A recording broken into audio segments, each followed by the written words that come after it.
Two of the biggest names in AI, Nvidia and AMD, have just agreed to an unprecedented deal with the US government. They'll hand over 15% of their revenue from AI chip sales to China in exchange for export licenses. This is a move that could reshape global tech competition, unsettle Beijing, and redefine how Washington controls high-tech trade. Today, I'm breaking down what's happening, why it matters, and how it could change the AI race forever. So here's the breaking news. Bloomberg reports that Nvidia and Advanced Micro Devices will pay a 15% levy on Chinese AI chip revenue directly to the US government. Why? The companies want to secure export licenses that will allow them to keep selling advanced chips to Chinese buyers, despite Washington's tightening export controls. Jacob Feldgeus from the Center for Security and Emerging Technology called this arrangement unprecedented from an export control perspective. Think of it as a quid pro quo. You can sell, but you'll have to share the profits with Uncle Sam. But why is the US doing this? This isn't just about money. Washington has been ramping up restrictions on AI chip exports to China over fears these components could be used for military or surveillance purposes. But the ban has a side effect. It hurts US chip makers' bottom lines. Nvidia, for example, made billions from Chinese AI demand. This new scheme is a middle ground to keep US companies in the game while limiting China's ability to stockpile cutting-edge chips. Now, why did Nvidia and AMD agree?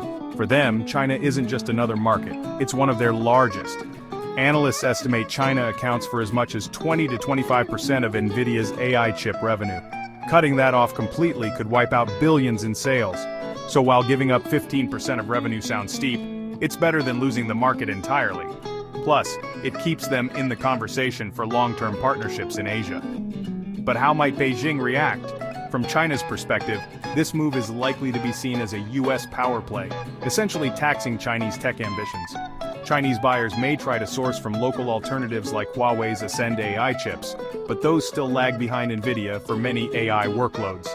There's also a risk that China could retaliate with its own export controls.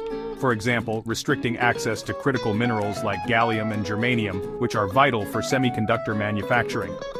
Globally, this kind of revenue-sharing export deal is rare, and it could set a precedent. If it works, Washington might apply similar arrangements to other strategic sectors like quantum computing or aerospace.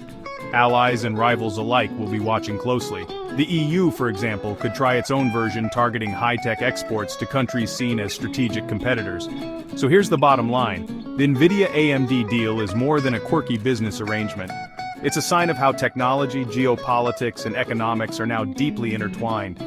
AI chips are no longer just a product, they're a bargaining chip in global power plays.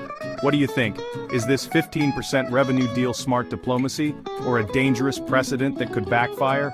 Drop your thoughts in the comments, like this video if you found it useful, and don't forget to subscribe for more deep dives into the world where tech meets geopolitics.